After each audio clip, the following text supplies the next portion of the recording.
Hi guys, and welcome to the final part of my top 100 film rankings. All that remains to do today is go through my top 20, and so without further ado, let's crack on with that, beginning with the film that has only just made it into my top 20.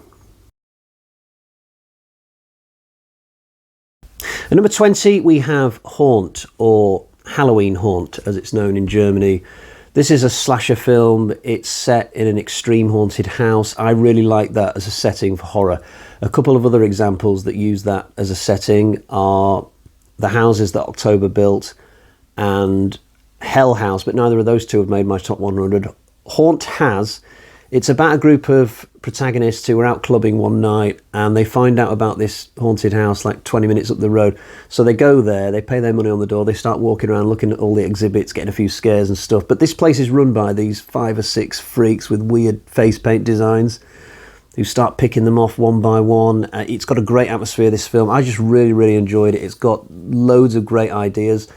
There has been whispers of a possible sequel to this film, but it's just that at the moment. There's no like production schedule or green light or anything like that. It's something to keep an eye on, I think, for the years ahead. Will they do another film to go on the back of this? I don't know yet. I gave this 4.5 out of 5 when I reviewed it a couple of years ago, but today I'm going to officially upgrade that rating to a 5 out of 5. Rising to 19 is Fall.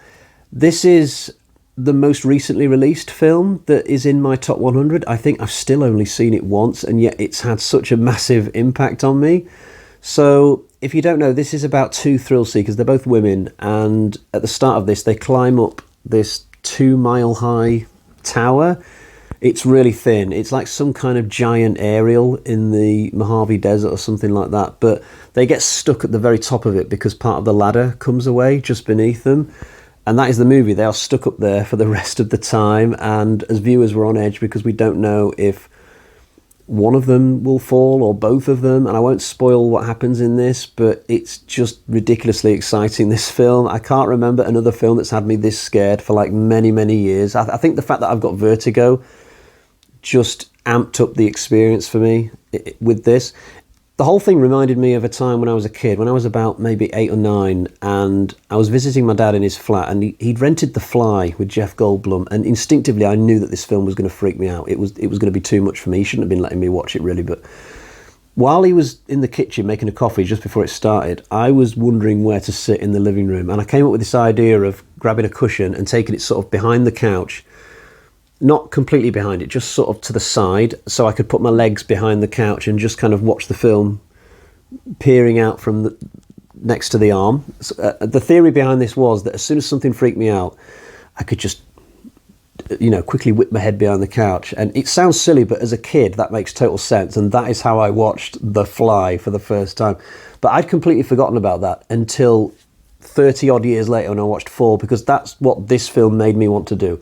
Except I couldn't, because I was in the cinema with one stranger on this side, one stranger on the other side, and all I could do was squirm in my seat, and I had to shut my eyes for little tiny portions of this movie just to give myself a break from it, because it was so intense. But it won't have that effect on everyone. It just had that effect on me, and so it does something that no other film in this top 100 gives. I think it's a very unique film. I think they're going to make a second one, and I don't know what they're going to do with that, but we'll see what the future holds. But for now, absolutely, I love this movie. I am going to buy the Blu-ray and put myself through it for a second time. I don't know why. I think it might be easier second time around. Now that I know, what any of the bad things are that could happen in this film, but we'll see. At number 18, we have Life. This is the Alien knockoff that I did not know I needed, but it's so good. It's about this group of astronauts who they're on a mission to Mars, and they find this tiny little flowery thing that's alive. So they put it in a pot and take it back to their spaceship, and then they go to... There's like a space station in real life that's just permanently up there, and I can't think of the name of it, but this film takes place mostly on that. It pops up in Gravity as well, that film I was talking about in my last video. But this creature, once they've got it in a little lab, it just starts growing and growing and growing. And eventually it becomes this absolutely fearsome, unstoppable thing that starts picking off these astronauts, and they can't get out of there. They just don't have the time to organise a means of escape. So they're just cooped up in this space station with this creature, and it's the most horrible scenario because the way that this creature kills people is extremely vicious. But one of the things that makes this film great is that I've just never seen a creature like this in a movie before. I think one of the main reasons why films like Predator and Alien are so popular is because they gave us creatures that you just can't compare them to anything else that's ever been in cinema before. This film does that same thing. It comes up with just this amazing creature design in terms of its capabilities and how it moves and stuff, and I just think it's absolutely awesome. Get a great ending to this film as well. It makes me so sad that this film didn't do very well at the box office, because this could have been an absolutely cracking franchise. It could have rivaled Alien in the long run. When I think of what the sequel to this film would have looked like, possibly, I mean, if they'd have gone the same direction with Life 2 as Aliens did after Alien, then that could have been absolutely incredible, but sadly it'll never happen. I think, though, this film is destined to become a bit of a cult classic in years to come when more and more people have seen it, because it's something else. It's really good. At number 17, we have It Follows. This is a kind of creature feature horror film, I guess, but we never actually see the creature. It's basically an invisible shapeshifter that just walks after its targets. It only goes after one person at a time. So the main woman in this, once the creature's going after her, that's the only person it will go after until she's dead. It's like the Terminator in that regard. But it's a formidable foe. It only walks, so it gives you a chance to get away. But the thing is, even if you drive 30 miles away from it, it will soon cover that distance because it doesn't need to sleep, whereas the person fleeing would need to stop and take a break. So the creature would always be closing the gap, sort of thing. And unlike the Terminator, it always knows where you are instinctively, always. Like, the Terminator could lose you, and then it would have to go to your mum's house or something to look for clues. But the creature in It Follows, it doesn't need to do that. It always knows which direction to walk to catch up with you, which is just frightening when you think about it. There's no rhyme or reason why this creature exists within this movie, but I like that about it. The creature just is, and it's got its target and it's going for it. And the only way that you can not be its target anymore is to sleep with someone, bizarrely, and then the creature will instinctively know that you've slept with someone, and it will go after the person you've slept with. And then if that person sleeps with someone else, it will change its target again to the new person. It's completely bonkers sounding if you've never seen it. So I guess the best thing you could do is to sleep with someone, and then they would sleep with someone else, and then they would sleep with someone else, and then you would have quite a few potential victims between you and becoming a target again. Although I don't think that's a good strategy in the long run. I think ultimately the creature would always end up back at you somehow. The best thing to do is to just kill the creature, which is what the characters in this film try and do, but it certainly won't be easy. It's invisible, or it looks like your best friend or whatever. So yeah, it's a hell of a creature that they've come up with for this film. It's a very stylishly directed film. I mean, it's one thing to have an original idea like this, it's another thing to execute it, and this director just pulls it off fantastically well. I mean, we are talking John Carpenter levels of direction in this film. The shots that are used and stuff, and the way that the scares are set up, it's just absolutely great. The film is set in Detroit, but a really green, sort of eco-friendly looking version of Detroit.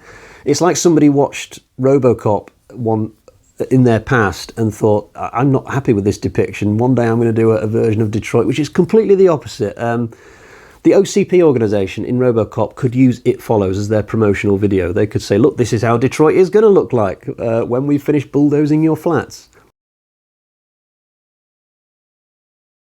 At number 16, we have Underwater, another Aliens type knockoff, I guess. I bet you're thinking at this point, well, with all these Aliens knockoffs, surely at some point he'll think about having the proper Aliens in the ranking. And, well, we'll see what the rest of the video holds. But Underwater is an absolutely stupendously good movie. It's a combination of James Cameron's Aliens and James Cameron's The Abyss. It's like somebody had the idea of just mixing those two films together. And Underwater is also kind of the opposite film of Fall that we had at 19. So that film, two girls at the top of some massive tower, This film, we've got a bunch of characters who are like 2 miles the other way, like 2 miles under the ground at the bottom of the ocean, right near the ocean bed, actually. And they've got to put on these like massive Hulkbuster type suits. I don't know how else to describe them, so that they can wander across the ocean bed looking for other mining sites where they might find an escape pod or something to take them to the surface. That's the plan, but it's a long journey ahead of them. And all the way through this film, you can feel the weight of all the water on top of them. You know, they can't just put on like a snorkel and an air tank to swim around in. It's way too deep. So they've got to wear these oversized suits, and they can't move very quickly, and there's constant danger of the bends and their suits exploding, and then in the second half of the film, it turns out there's actual alien creatures down near the ocean bed as well. They have to go through a hell of a gauntlet in this film, but it's super, super exciting. The film threw me a little bit the first time I watched it because it doesn't really have an opening. Like, the film literally jumps into the action at the exact moment the shit hits the fan. There's no build-up, there's no introduction to the characters, which I found really weird the first time. It's like if you watched Aliens and the film started at the moment the Marines go into the hive, you'd be kind of like, oh, whoa, how did we get here? What, you know, but after I'd watched Underwater like a second or third time, I kind of came around to why they did that, and now I can just appreciate the film for what it is. But I did a review on the channel for this a couple of years ago, and I only gave it like 3 out of 5 because the opening just wasn't that satisfying to me. But now, consider this film officially upgraded to 5 out of 5. And as for Kristen Stewart, who plays the lead character in this, she is fully redeemed for all those horrible Twilight films. Fully redeemed and pardoned. At number 15, we have As Above, So Below. This is a found footage horror film set in the catacombs beneath Paris. It's one that's really crept up on me over time, this, because I first watched it on Sky and I thought, yeah, that was a pretty good film. And then I just randomly watched it again like a year later and thought, actually, this is really, really good. And then I bought the Blu-ray, watched it again and thought, I actually love this film. This is really, really awesome. I think one of the main reasons I do is because of the main character. She's like a really realistic version of Lara Croft. She's got a lot of Lara's base sensibilities, but without all of the ridiculous excess. So this character in As Above, So Below, I can't remember what she's called, but she's played by an actress called Perdita Weeks. She's into archaeology. She likes to go around looking for hidden artifacts and stuff like that, but she doesn't have any of the bullshit like the twin pistol. She doesn't kill people. She doesn't jump out of aeroplanes with military-grade parachutes or anything like that. You know, like I said, an ultra-realistic version of Lara Croft, but she has so much enthusiasm. I just get lost in her enthusiasm in this film. It's a bit like if you had an ultra-realistic version of Batman and you set the film in Birmingham and all the guy did was go out with a mask on and beat people up with a gruff voice, but he wouldn't have any gadgets. There'd be no Batcave, no Alfred, you know, it would be ultra-realistic Batman. It's sort of like that, I guess. And in this film, this character, she's going after the Rosetta Stone in these catacombs, and it's really claustrophobic when her and her guides go down into these caves. And I won't spoil the story. It gets a little bit supernaturally, but I just find it a really great little roller coaster ride beneath the streets of Paris. I think it's absolutely awesome. And again, a bit like with the film Life that I was talking about earlier, really sad that this film never got any sequels. I would love to have seen this character going on different archaeological adventures around the world. That would have been cool. But as a one-off film, this is definitely a mostly unheard of jewel in the crown of recent horror films, I think. At number 14, we have The Fog.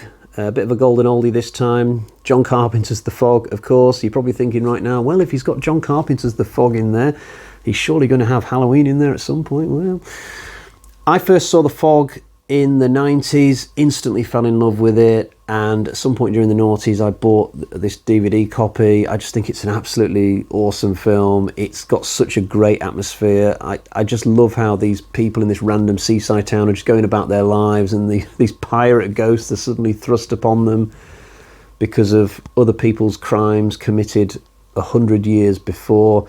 The soundtrack is superb, and it's definitely one of my favourite soundtracks of all time. This movie would be half of what it is, but for the soundtrack, it just fits the movie like a glove. You've got Jamie Lee in there. not at her very best, but she's there. Tom Atkins plays a good character. I love Charles Cypher's character. Adrian Barbeau plays a lighthouse DJ. I just love the concept of that, and the movie is just perfectly paced. There's not too many kills in it. It's a bit of a slow burn, but it's just done perfectly for the most part. It's got a great opening and ending. The opening with the old guy, time for one more story before midnight. And the ending is just pitch perfect. Like, as soon as I saw the ending for the first time in this, I was like, yes, that is the perfect way to end this film. And then into the credits, and there's lots of great stuff in the middle of the film as well. This was Carpenter at his absolute peak. I mean, he was on a roll at this point. From Halloween onwards, just everything he touched turned to gold almost, and this is another prime example of that. At number 13, we have Triangle. This is a horror film set at sea. So what we get with this is a group of characters going on a yachting trip, but out at sea. They capsize in a storm, and they end up going onto this cruise ship that passes them, but it's empty. There's nobody on it. This massive big cruise ship, and literally not a soul on board. And I won't take the story much further than that, but there's all sorts of weird stuff that happens in this film. Time loops and things not as they seem. There's somebody killing people, but the plot is so clever. Like, I can't think of many plots for a movie as ingenious as this one. Out of all the 100 films in this ranking, this has got arguably the cleverest narrative. There is actually one more film that can compete with this on that score, actually, which is the film just coming up quite soon, actually, at number 11. But the story for this is just unbelievably good. How somebody came up with this, I don't know. It would make a great novel, certainly. And the way that it all ties together at the end is just perfection. You get to the end of this film, and it feels like what it must feel like to finish a Rubik's Cube, where you've got all the colours nicely matched, and you think to yourself, oh, wow, it does actually work. It is possible to get it to all match together. I never would have thought that it could, but it does. It's credit to the guy who wrote this, credit to the director as well. This is a stunningly good film, whether you're into horror or not. At number 12, we have Raiders of the Lost Ark. I'm not going to talk about this film today because my next ranking after this one is going to be for the Indiana Jones films. I'll probably do some film reviews before that ranking, but ultimately I still have an Indiana Jones ranking on the horizon coming up fairly soon. So I will refrain today from talking about anything Lost Ark related.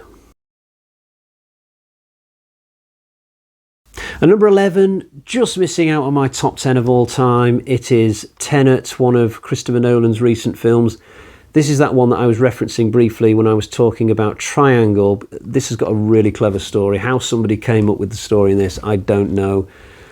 It's sort of like a James Bond film, but with time travel and this weird concept that people can move backwards in time at the same time other people are moving forwards, and you can have bullets that are sort of introverted and are therefore travelling backwards so they can come towards you and you can pick them back up. It's utterly bizarre, but it works in this story because every sort of inch of the whole tale has been carefully mapped and really well thought out. You know, I don't think there are any plot holes in this story, none that I'm aware of anyway. And I've seen this movie like 3 or 4 times, including at the cinema when it first came out. And I'm only just starting to get my head around some of the various turns that this story takes. It is a film that challenges you.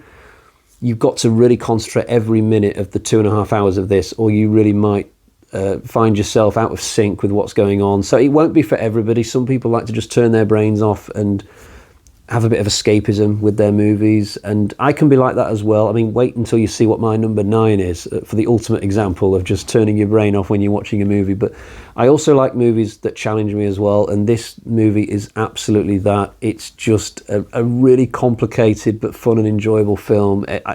I think I like this more than most people. I don't really hear people talk about Tenet that much, in all honesty, but I just think it's absolutely fantastic. At number 10, I have The Spy Who Loved Me. This is the highest ranked James Bond film in my list. Those of you who watched my James Bond rankings from a year ago, year and a half ago, whenever No Time to Die came out, you may remember, of course, that I did put On Her Majesty's Secret Service as my favourite Bond film on that occasion, but I do kind of flip-flop between Spy Who Loved Me and Majesty's Secret Service, and as of right now, I just prefer the more traditional Bond film that is the Spy Who Loved Me over Majesty's. I have no idea whether that will change again in the future, but in terms of my favourite moments from the Spy Who Loved Me, I could start at the beginning and just go scene by scene, honestly, from the parachute jump right through to just keeping the British end up, sir, you know, at the end of the film. But I'm going to name one moment today, which probably nobody else talks about online, but I absolutely love it. So there's a part in this film where Bond goes to Egypt and he's chasing this guy called Fakesh, and he goes to this Egyptian light show, and the exhibits keep changing where the lights are facing and stuff. And there's a moment where, or a couple of moments where Jaws keeps getting revealed by the change in light, and with it is this like really cheesy sound effect that's like dun, dun, dun, dun, dun, and I just absolutely love it. It just really tickles me, but probably a lot of people wouldn't even notice that if you took it out of the movie. There's a mystery about this film which I've never been able to clear up in like over 30 years of watching it. So there's a moment where Bond goes to visit Stromberg in Atlantis, and if you know this film inside out like I do, Stromberg asks Bond to name a certain type of fish, and Bond hesitates for a moment and then says, oh, it's the Gigalagus sarcophagus or something like that. Now, what I've never been able to figure out is Bond actually naming a real fish there? Is he answering the question truthfully? Because maybe he's been staying up in his hotel all night, like reading a book that specialises in fish or something like that. I mean, it does make me laugh, the thought of him doing that, and maybe Barbara Bach is on the hotel bed looking all sultry, giving him the come-to-bed eyes, and he's like, no, none of that funny business tonight. I need to study up on my fish. That's a possibility. Another possibility is that Bond doesn't know the name of the fish, and so he just makes one up and hopes that Stromberg doesn't actually know his stuff when it comes to fish. And there's even a third possibility. Again, in this scenario, Bond would be making the name of the fish up, but this time Stromberg knows that he's lying, but he's just deliberately not saying anything because he doesn't want to fight with Bond in his living room. He'll wait until Bond is back on the island and then give the orders to kill him, which is what he sort of does. But it could be any one of those three possibilities that is actually happening in this film, and I just don't know. The film doesn't really give it away as to what is actually going on there between Bond and Stromberg. But if you've got an opinion on that, do let me know in the comments. It'd be fascinating to know what other people think.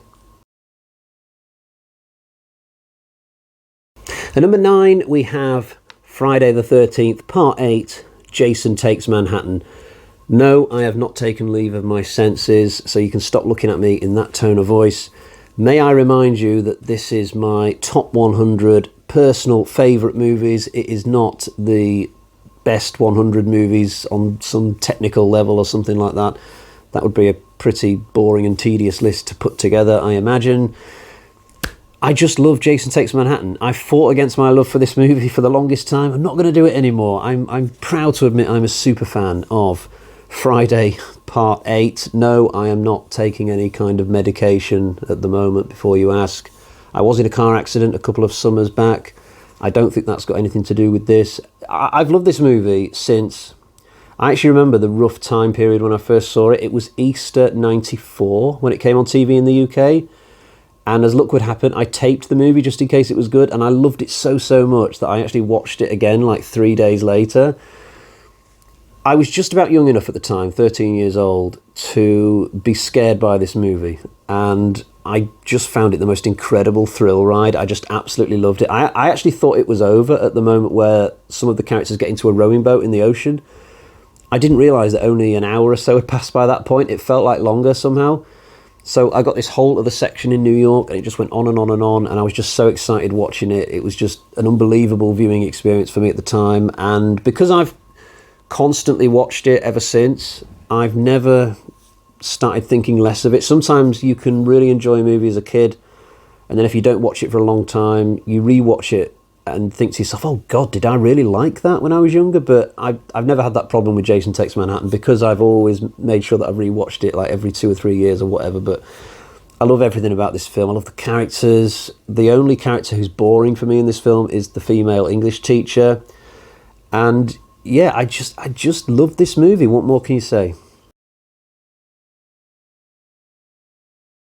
At number 8, we have The Descent. I think I am on a much surer footing with this one because this is a very well-renowned horror film. It's about 6 potholers who go exploring a new set of caves that have never been explored before. I think it might be in Canada. No, it's the Appalachian Mountains, I think. But these potholers, they get trapped and they've got to try and find a way out of this cave system. They're running out of batteries for their torches. They won't have that much food. If this film had just been that, it still would have been a great film. But then in the final act, we get these weird humanoid creatures turning up who will just feed on anything or anyone who comes across them. So it becomes a really insane battle for survival for this group of women. And speaking of the word women, that's another thing I like about this film. It doesn't feel the need to play to the normal horror conventions. You know, it doesn't have 3 men, 3 women and all the teenage drama bollocks. No, it's just a realistic situation where 6 women have their little friendship group with no men involved. You know, they get together and do fun things from time to time. A lot of them are into extreme sports and stuff like potholing. And there's also this situation where one of them has had an affair with the other's husband, who is now dead. But it's not come to light before this film. But obviously, during this film, it will sort of come to light. I think one of the most genius things about this film is that when it comes to the Juno character, the woman who had the affair, we never really get to know her character. So we never find out whether she had the affair in a vindictive way or whether it was just a kind of innocuous thing that she happened to fall into and it was more the guy making all the moves, you know. But I think what the film is saying with that is that if you do have an affair with your best friend's partner, then ultimately you may be judged exactly the same, no matter what the circumstances of the affair were. They were probably overthinking it, they were me. But if you do check this film out and you've never seen it before, just make sure to avoid the original US version because they completely screwed up the ending. No.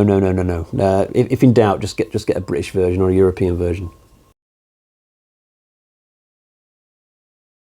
At number 7, we have Candyman. I've still got my original DVD copy of this, though I've had my eye on this Arrow Blu-ray special edition set for a while. It's just a little bit pricey. It's like £25. I've put it on the back burner for now, but at some point when the time is right, maybe when the price comes down just a little bit more, I am going to strike on that. But I've loved this film since 93, so you're talking 30 years, and the first time I watched it, which was around at my cousin's house, it scared the shit out of me. I'm not kidding. This is a genuinely scary horror film. It is, for me, one of the best horror films ever made. Even if I watched it today, it could get the goose flesh on my arm going. No doubt about that. It's about this woman who goes chasing the legend of Candyman. She's doing some paper at the university that she's at. I presume she's a mature student. She looks a lot older than 20 or 21. But she bites off more than she can chew, basically, because this legend turns out to be real. And even the estate that she walks around looking for clues, it's not the sort of place you'd want to go to, regardless of whether there's a supernatural force there or not. I mean, Cabrini Green, as it's called, it doesn't look like the sort of place you want to wander around by yourself. But there's so many really scary scenes in this film, like when Helen wakes up and there's a dog's head next to her in the shower, or when she goes in the toilets and there's all these bees in the toilet and this guy just randomly attacks her and puts her in hospital. She has to go through the ringer in this film. The soundtrack is brilliant. There's like this piano theme that plays throughout the film, and it's absolutely perfect for the story. And you get an amazing ending as well when Helen confronts Trevor, her cheating husband. I've never seen any guy in a movie move on from someone as quickly as Trevor. Like, one night in a police cell, Helen spends, I think, and she comes back and Trevor's already moved some other woman in. She's there painting and decorating like she's been there for years, you know, like, Trevor, that woman who probably co-owns the property's just turned up. Can you do something about this, please? You know, but Candyman's a frigging great movie. I absolutely love it. At number 6, we have Aliens. It stood to reason, didn't it, that with all the Aliens knockoffs we've had in this ranking, I would eventually get around to the actual film of Aliens, and here we are. I've been a fan of this one even longer than Candyman. Like, probably 91, 92. I first saw Aliens, and I've just been a super fan of the franchise ever since. I've bought novels for Aliens. I've bought comics. Obviously, I've seen all the films multiple times. Video games. Whenever there's been video games of Aliens, I've played quite a few of them. Not all of them, but, you know, a few of them. And I'm just a big fan of this franchise in general. When it comes to the director's cut of Aliens, though, I've got mixed feelings. So they brought out this new cut of the film in the 90s that has like 17 minutes more than the theatrical cut. But if I could make my own version of the film, I would probably only keep like 12 of those 17 minutes, because there's a couple of scenes that I don't like in the extended cut. It's when we see the colony and all the people walking around on the colony, and we see Newt in some kind of digger or something, and her parents go off to get infected. I just don't think those scenes are necessary. And my brother said the same thing without me even telling him about this, because he said as well, the fact that we see the colonists in the special edition, it just takes a little bit of the mystery away, you know. I think the first time we see the colony should be when the soldiers turn up, as it was in the original cut, but it's just a small thing.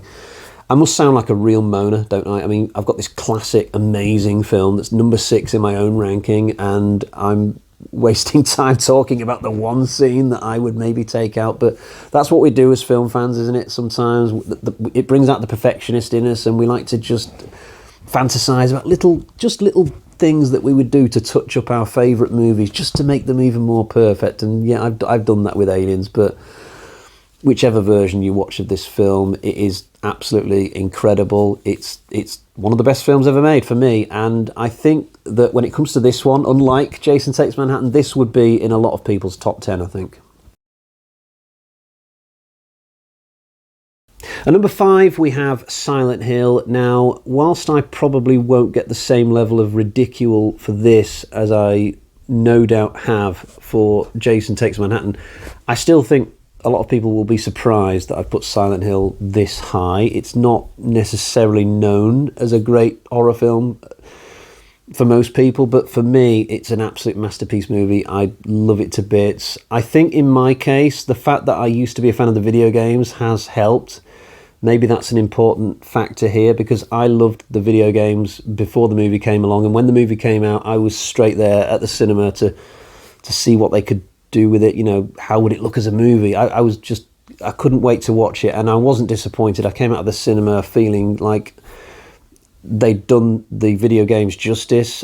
Not everybody around me in the cinema was as happy. I can distinctly recall hearing certain people around me say things like, I didn't get that. What was that flashback all around? I was totally confused. You know, just random cinema goers who turned up to watch a random horror movie, and they just didn't see the full beauty of Silent Hill. But it's a great film, in my opinion. I've seen it many times now. I love how they use the pyramid head villain in this. You get some great human villains with the crazy religious woman in the church, a memorable ending, and a great story. I don't think it's too complicated. I mean, we're not talking Tenet levels of complexity here. There is a lot to process, but I just think that unless every film is super simple and straightforward, you will always get some people who complain about it being too complicated and too stuffed with plot points and twists and things. But this film looks so good. I never get bored of watching this. I don't know how many times I've seen it now, but I just think it's great. And if you've never seen this or played the video games, this year might be a good time to start, because they're remastering Silent Hill 2 and bringing it out on the PS5. Every game was a different story, so you don't need to have played the original to enjoy Silent Hill 2. Yeah, I'm looking forward to that. I think they're bringing it out maybe later this year, though I've not heard anything about it for a while. But this movie is just the dog's bollocks. Absolute mega fan of this, I am. Scorpio is ready. Yes, at number 4 we have Predator 2. For me, the best Predator film. So I had the original at number 69, I think. I know I'm in the minority on this. I know most people prefer the original Predator. I love both films, but I just think the second one is way more entertaining from start to finish. I really like the Harrigan character played by Danny Glover. I was going to say Brian Glover then for some reason. I just think he's more interesting than Dutch, played by Arnold Schwarzenegger. And I just love the intensity of Danny Glover's performance. You got Bill Paxton in there being funny. Gary Busey plays a really good part, you know, and so many great sequences, like in the penthouse with the Jamaicans who come in. So there's like a couple who are busy screwing, and then these druggies come in. They're all dressed in daft clothes. They look like Guns N' Roses extras or something. And they do some kind of ritual, and then the Predator turns up. But the whole scene from beginning to end is just scary, violent, and funny all at the same time. Then later on we get King Willie with his like limousine with smoke just coming out. It's just really funny somehow. The scene on the train, absolutely love it. The whole finale with Harrigan chasing after the Predator, I love that. I love the fact that he's chasing the Predator. It's not the other way around sort of thing. And then you get that incredible end where loads of Predators turn up, and it's the first time in the franchise we've seen more than one on the screen at the same time. I think this film is frigging awesome, you know. And then there's that moment with the where the Predator's just stood on top of the building, like roaring or something. For me, that is the most iconic shot of a Predator that has ever been seen. And there's also that funny little character, the reporter, is it Tony something? He comes on his little news thing and says, "The latest victims, 5 assorted drug trash and 1 good cop." Oh man, Predator 2 is so great. At number 3, we have Where Eagles Dare. This is a war film about a group of Allied soldiers who parachute into Germany, into these like snowy mountains somewhere. And what they want to do is infiltrate this Nazi castle to try and rescue an American diplomat. It seems like a really simple story at first, but then it turns out that there's this whole espionage, double agent plot going on as well. There's a very notable scene in this where Richard Burton holds a bunch of Germans to gunpoint around a table, and he just starts explaining the whole thing, and it's really clever actually. And Clint Eastwood stood nearby looking genuinely really confused, as if possibly Richard Burton is just ad-libbing this whole thing, but he's not. But yeah, it's a good story, great action, like all the way through this. There's so many great action sequences. It's not a realistic war film. We're not talking Saving Private Ryan here. There are lots of moments where you think, you know, I'm not sure that could have been pulled off in real life. You know, for example, they carry all these like dynamite bombs with them in this film, but they've used so many of them by the end of the film that you kind of think to yourself, could they have fit that many in the original backpacks that they started off with?